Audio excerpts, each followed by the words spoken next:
Do you remember Colony Ridge? It's December 12th, 2024, and these are your headlines. Guatemalan national was arrested this week for his part in a human smuggling operation that led to the deaths of over 50 people in Mexico.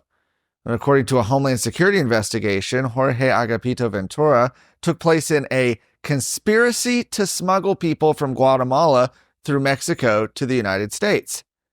And remember Colony Ridge? Well, Ventura was arrested at his residence in Colony Ridge. That's the controversial land development. It's just north of Houston. It's been criticized for marketing to illegal aliens and thus attracting cartel activity.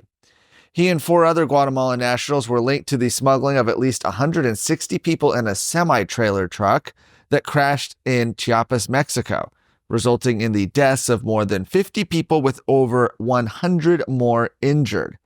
The mass casualty event took place in 2021.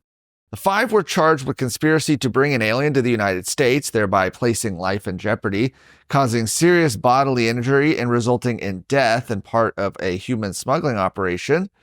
They used Facebook Messenger to send scripts outlining what unaccompanied minors should say if they were apprehended by authorities.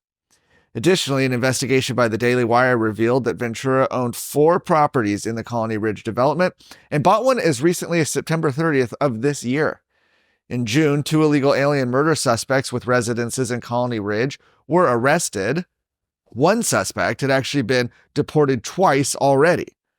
Terrenos Houston, that's the marketing program for Colony Ridge, has been under scrutiny for advertising to illegals by indicating they don't require traditional bank loans, so social security numbers, or even a proven job history in order to apply.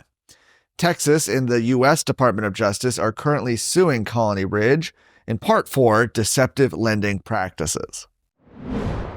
Over 100 Republican county chairs have now signed a letter declaring their full support for Representative David Cook to be the next Speaker of the Texas House.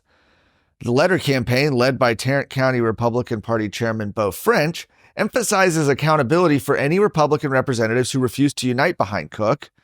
In the days since the campaign began, the number of supporters has surged, surpassing 100 as of this morning.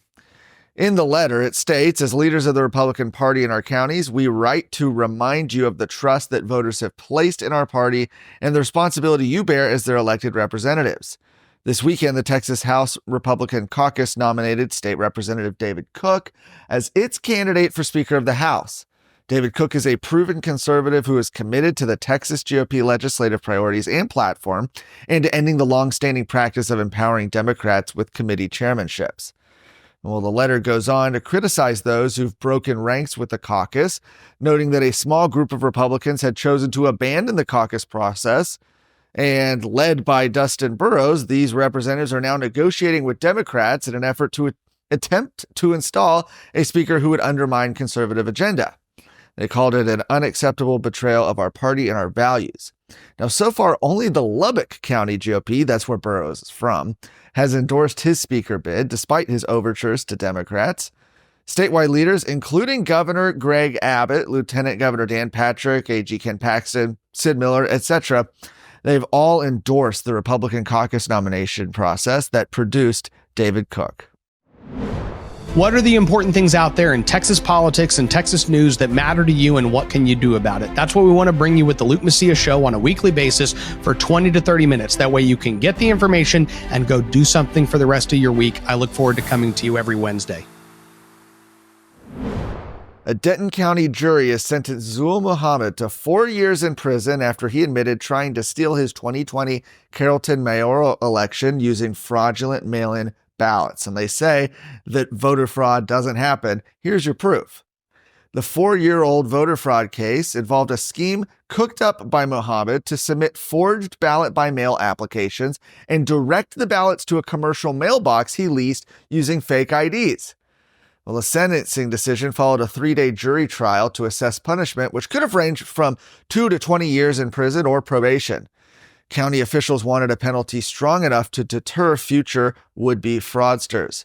And he pled guilty on Monday to 109 counts of mail ballot fraud, although at one point he unexpectedly declared he wanted the jury to decide his guilt or innocence. The charges included 84 counts of submitting fraudulent mail ballot applications and 25 counts of possessing mail ballots or carrier envelopes without the voter's knowledge or request. Ahead of the November 2020 election, Mohammed submitted dozens of fraudulent mail ballot applications to the Denton County Elections Office, using the information of actual registered voters and forging their signatures. Now, because Mohammed committed multiple offenses in a single election, the offenses were enhanced to third and second degree felonies with penalties of 2 to 10 and 2 to 20 years in prison. Jurors promptly returned with a sentence of 4 years in prison for the higher level ballot possession charges and 10 years probation for the ballot application charges.